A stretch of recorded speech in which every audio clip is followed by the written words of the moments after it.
Welcome to another edition of From Beyond Champaign. I'm Cody. You can follow me on all the socials at Cody_CHGO. Happy Wednesday. Happy day after Illinois wins a game. Wednesday. That doesn't make any sense, but y'all know what I mean. Illinois has won a game. They won a game. I used to dream of times like this. The Illini bounced back after, honestly, let's just call it 3 straight really brutal losses. I mean, these last 3 losses up until last night were exhausting. The fan base was as angry and as pissed off as I've seen it in the Brad Underwood era. Illinois comes out last night at home in a must-win game and wins 81-61.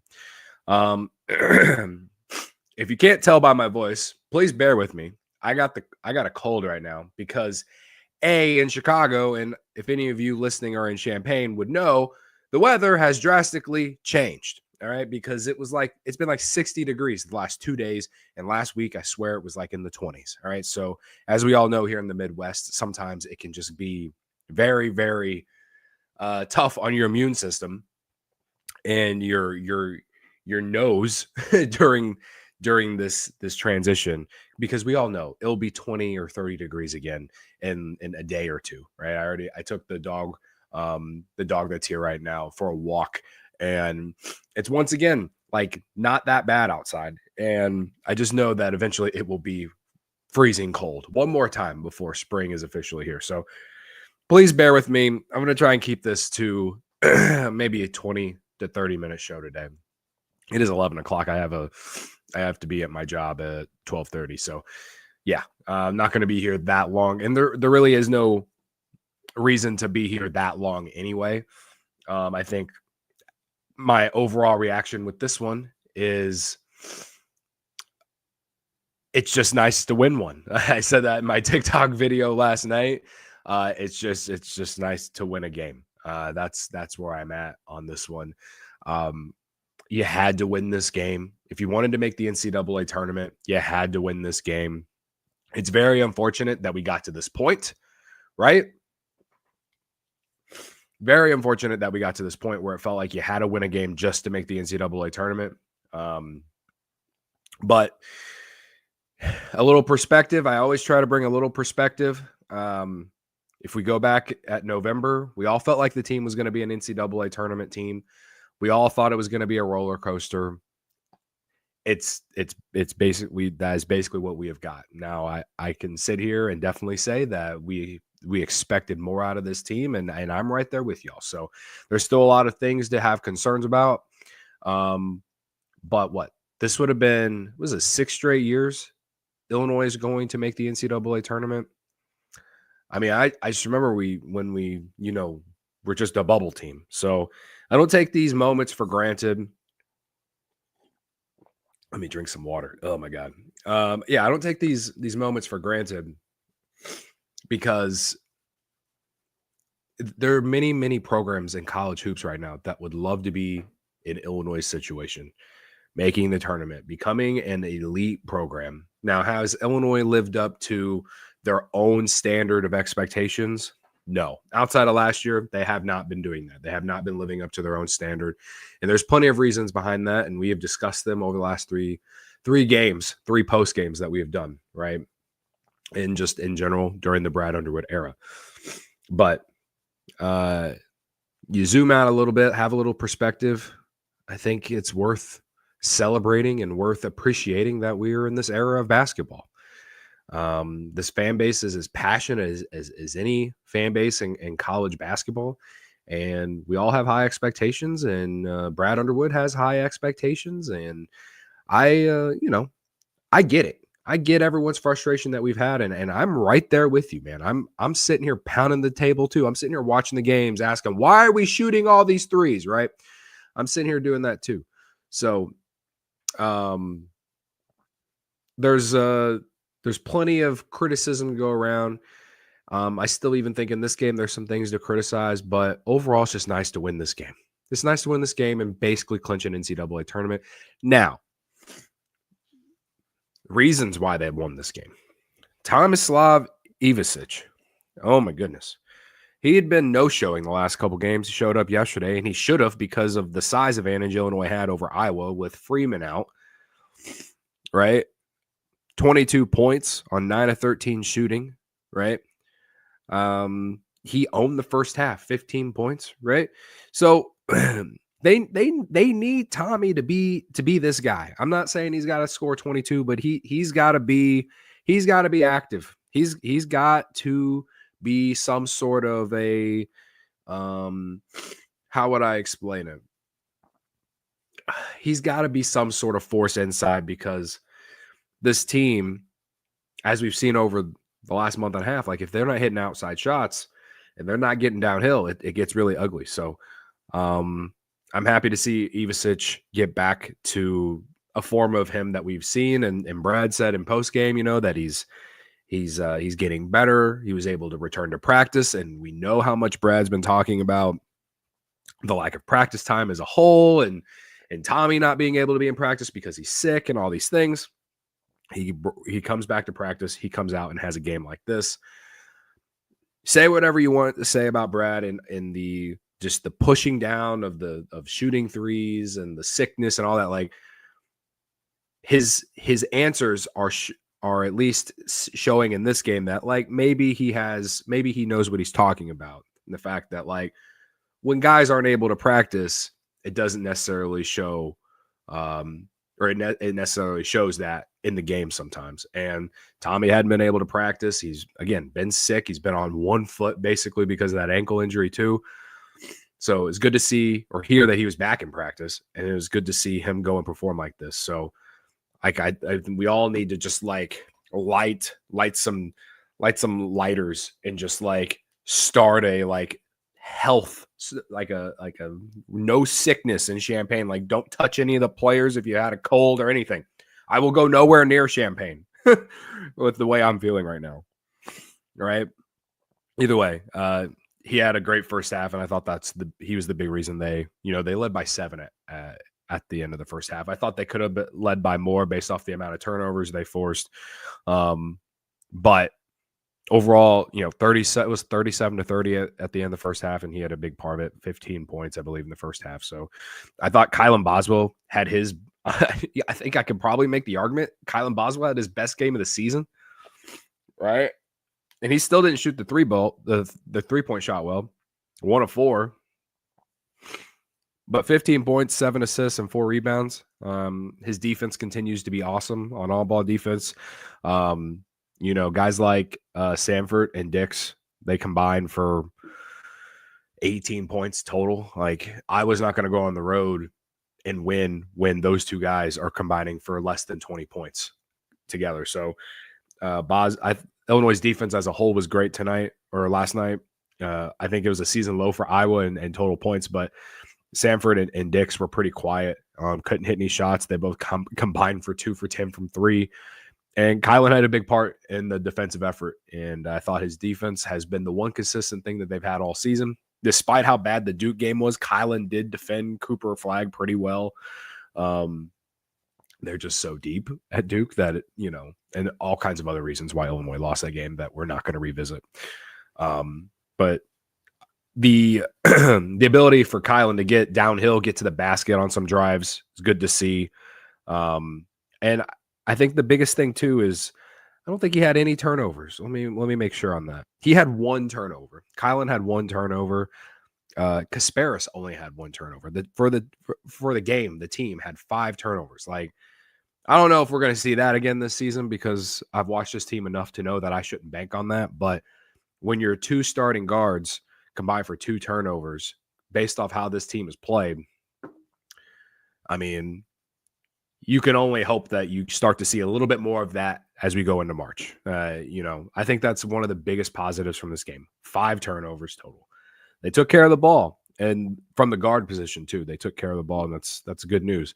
I just felt like Kylan let the game come to him, had some good drives, like I said. The 1-3 he hit was, he's open. It wasn't one of those dribble ones after a pick when the guy goes under the screen. And at this point, I don't blame players for doing it because he just hasn't shot the 3 well all season.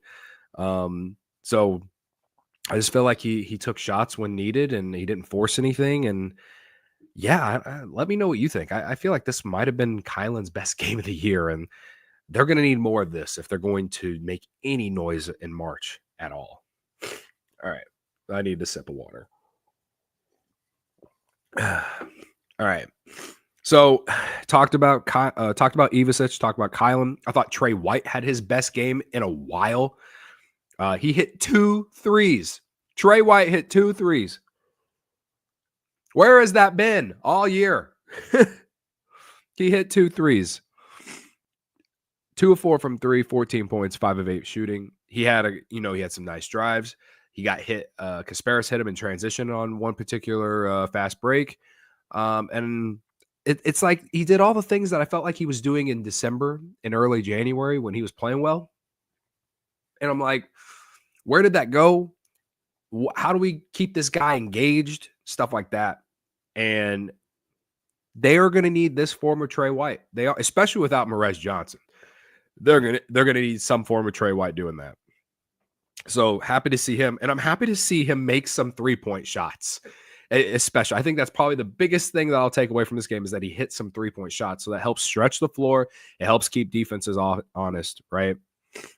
And then Will Riley, 15 points, 6 of 15. Didn't shoot the 3 well. 7 rebounds and 2 assists. I thought he was really active. Had some nice drives. There was one play I was playing. It was in the first half. Iowa was playing a zone, and he just kind of dribble drive past the guy who was guarding him, and he just went all the way to the basket. Like the zone didn't bother him one bit, and that's a sign that this guy's different from a lot of guys in college hoops, and why he's probably going to be a draft pick, I guess, at this point. I don't know where he's going to get drafted, but the guy has certainly put himself back in the conversation of being a first-round draft pick, the way he's been playing the last, I don't know, month. So the starters were great in this one. You only had 6 points off the bench, but I felt like when you get play like you did from your starters, you're not necessarily asking too much from your bench. They scored 81 points in this one.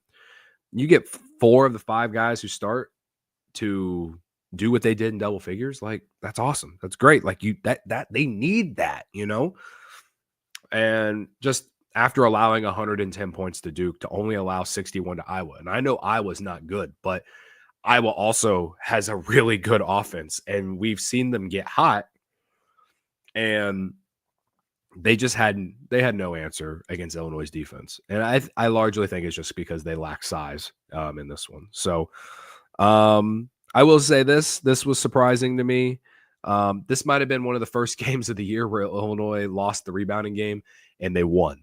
I legitimately need to go and look at every box score and find out if there are any games where Illinois lost the rebounding game and still won this year, because I just off the top of my head, I don't think there is one. But they lost the rebounding game yesterday and they won. They lost 36-31. So it's not a big discrepancy. I think it was like 44-30 against Duke in the rebounding game. So not as big of a difference here. I need some more water. Hold on. Oh my goodness. But it's a sign that they're missing Merez Johnson, right? But if there's one thing to, kind of look at Tommy and be like, we need more, he only had 4 rebounds. Need more from him on that. And maybe if he gets a few, they allowed a couple offensive rebounds where I kind of rolled my eyes, like, why can't we secure this? But, I'm nitpicking at a lot of things, and this team deserves to be nitpicked at this point. So, it's one of those things where I just felt like, for the most part, this team played a complete game. This felt like the most complete game they had played since before the USC game. Like, this felt like the December Illini that we watched in many ways. They got off to a hot start in this one. Iowa made a little bit of a comeback. They got it to within 4 points in the first half.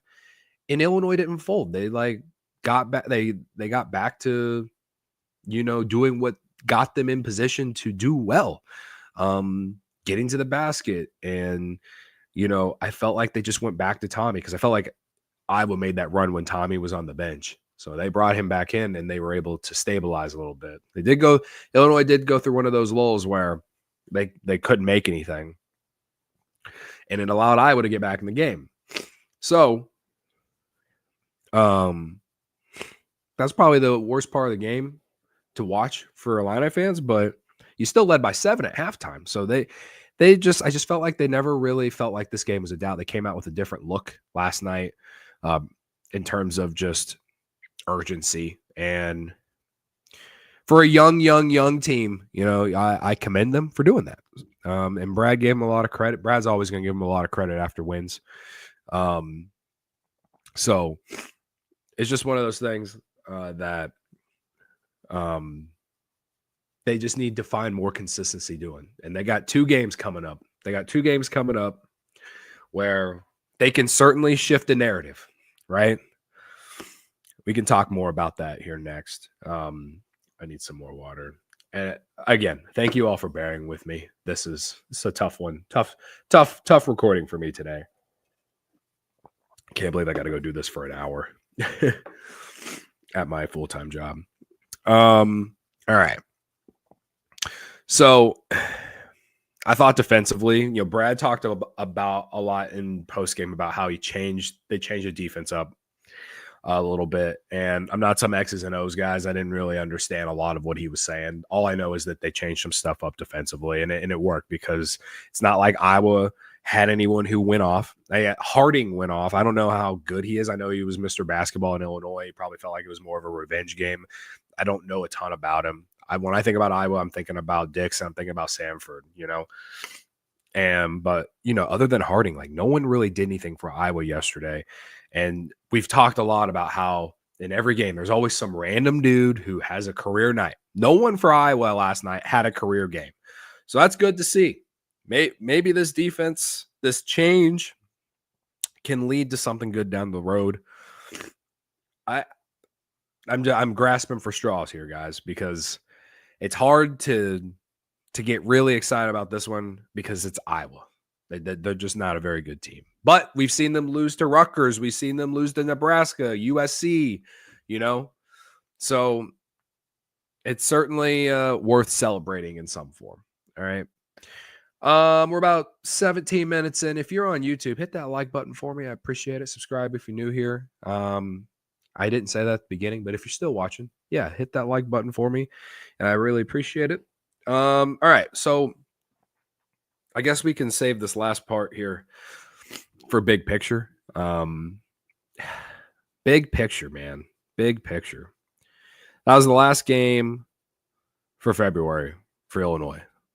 They don't play another game until Sunday, March 2nd. 2:45 on CBS at Michigan. Does anyone have any hope? Does anyone have any hope going to Michigan and winning? If only Juwan Howard was still the coach, right?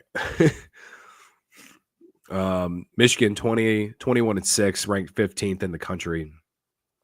They just played a real ugly one the day before. They went to Nebraska and won, scoring 49 points. They scored 49 points and won. Now they come home and they'll play Illinois, coming off a win.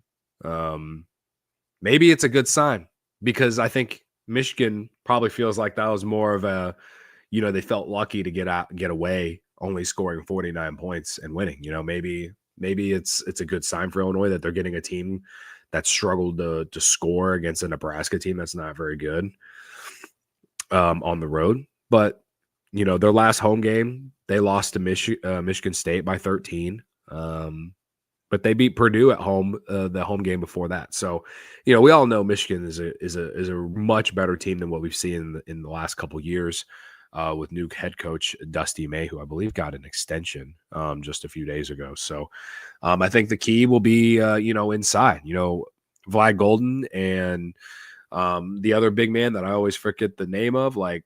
They're going to have the size advantage. I would feel a lot better about this one if you had Merez Johnson, and you're not going to.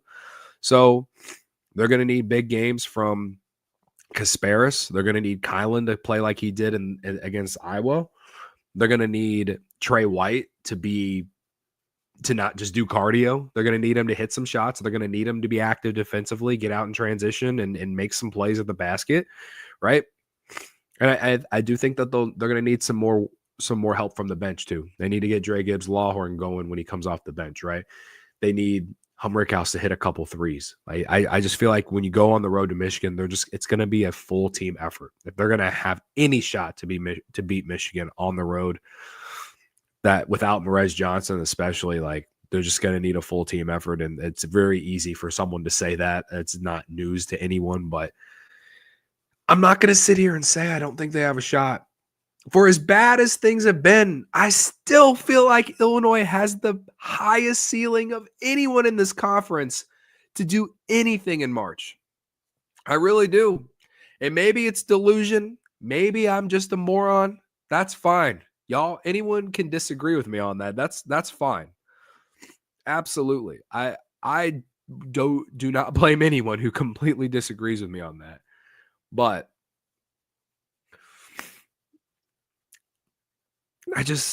I've watched Michigan and I just their guard play kind of if Trey Donaldson doesn't show up, like it can get bad. So put Kylan on Trey Donaldson and let's see what happens. Let's see what happens. Yeah, that's kind of how I feel, man. All right. You got Purdue. You got Purdue on Friday, March 7th. So after you play Michigan, you basically got a whole week off. Before you play Purdue at home to close the season, senior night, which there's no seniors on this team, right? I don't think there's any seniors on this team. So whatever. Yeah, these are two games. Like, honestly, the way I'm viewing them as like NCAA tournament games. Like you have put yourself in position to get in by a thread, right? But Purdue is not playing well. They just lost to IU. Maybe Illinois is getting these guys at the right time. I don't know. But all I know is that there is no team in this conference that you can say that team's going to win on any given day against anyone. Maybe going up against Minnesota or, some of these teams in the bottom tier, I'm looking at the stands. You got Washington, Penn State, Minnesota. Maybe those three teams are the only teams you can be like, yeah, that's a get right game. But Purdue has lost 4 in a row at this point. And I feel like Illinois has at least a shot against Michigan. I would lean to guess that if Illinois wins any of the next 2, it will be against Purdue, which is wild for me to say, considering the history between these two teams the last couple years. But Purdue is, they've lost 4 in a row, so we'll see where they're at on March 7th. But I haven't changed my view on this team all season. I always knew that they're going to be a roller coaster, that they're going to have flaws, that they were young, and like they're going to, they probably lose some games that you should probably win, this and that. But they have an opportunity now to really change a narrative, and we'll see if it happens. If it doesn't, then we'll go back to questioning Brad Underwood's job and all of that stuff. In the offseason and all that stuff, I guess. But I'm looking at these next 2 games as NCAA tournament games. I'm looking at them as opportunities. And we'll see what happens, man. But I think against Michigan, they're just going to need Tommy to beat Tommy. Like he's got to be the Tommy of last night. And they're going to need guys like Trey White and Ben Humrickhouse to not just do cardio. Those guys got to be productive. And then I haven't even really mentioned it, but they got to shoot like they did from 3 in the last game, which wasn't even really that good. They only shot like 33%. They shot 33% against Iowa. They shot like 9 of 29, something like that. 9 of 29. Let me bring it up to make sure. 9 of 29, yeah. 31%. 31% from 3. That's all I've asked for all season. That's actually an improvement from like what they've been averaging since like beginning of January. 9 of 29. Is it too many threes? Still probably. But I've asked to shoot 30 to 35% from 3 all season. That's all I've asked. So I'm not going to complain about how many threes they took, especially when you win by 20. And especially when you don't have Morez Johnson, and you're kind of forced to play outside a little bit more anyway.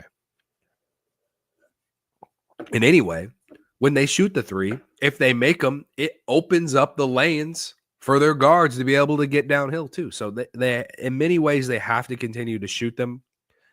I still think that there should be a cap at like 20, but you won by 20. You made 9 threes. That's fine. They need to continue to do that. They really need to build off this Iowa win. At the end of the day, they really need to build off the Iowa win. So we'll see if they'll do that on Sunday when they face Michigan at Michigan. Should be an incredible atmosphere, honestly. We'll see if the basketball gods come back to haunt Michigan a little bit, scoring 49 and winning on the road. I don't necessarily feel like you deserve to win the next one. That's just like a vibe thing for me right there, right? But we'll see, man. But either way, we'll be back talking about it either Sunday or Monday. Not exactly sure. Obviously, I feel like the last 10 post games I've done have been the day after. It's just been a very, very busy time in my life with everything, and I'm just trying to keep up with this the best that I can. So I appreciate y'all for hanging with me and giving me, at least giving me the opportunity to talk to y'all for 30 minutes to an hour before or after games. So there's so much to talk about with this program, and I just haven't been able to do a ton of it. I guess before I get out of here real quick, I did see that Andre Curbelo was dismissed from Southern Mississippi a few days ago, which is like, I'll just say this, like, I'm not on the message boards. For Illinois athletics or anything. So I don't really know the downfall of Andre Curbelo at Illinois. Everyone says that he, because of, I think he had a concussion of some sorts, and ever since that concussion, he's just gone, downturn. I mean, he transferred multiple times, but after he left Illinois, went to St. John's, and then he went to Southern Miss. I believe that's how it went out, right? Then he gets dismissed shortly after he scored his 1,000th point too of his career. It's like, I just remember his freshman year, dude. Like, that guy looked like an NBA draft pick, the way he was playing his freshman year at Illinois. I mean, as the Big Ten Sixth Man of the Year. I mean, that team will forever have a special place in my heart in terms of how fun they were until they weren't, against Loyola. But Curbelo was such a fun Illini, and I hope whatever happened, I hope he,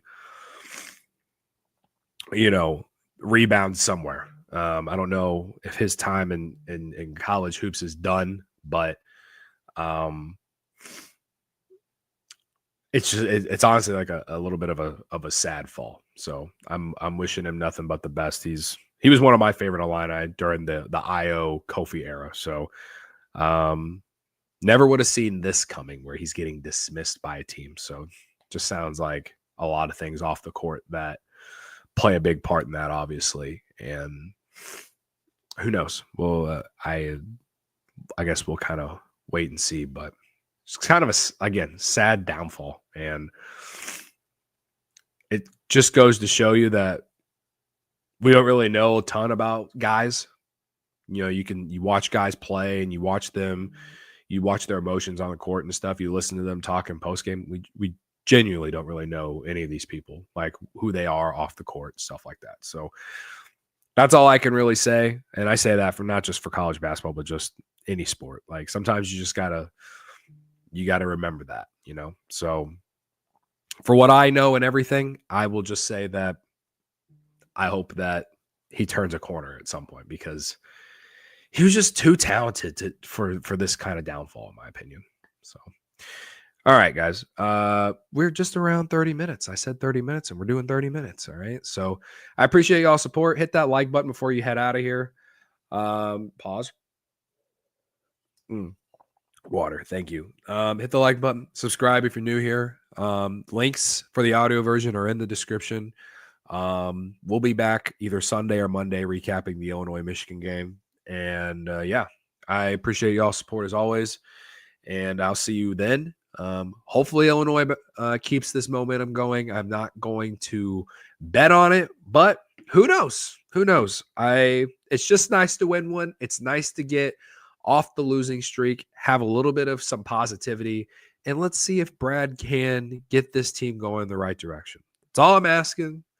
We'll see what happens, man. But when that happens, I'll see you guys back here, and we'll discuss it. So anyway, I appreciate y'all's support as always again, and I'll see you then. As always, ILL.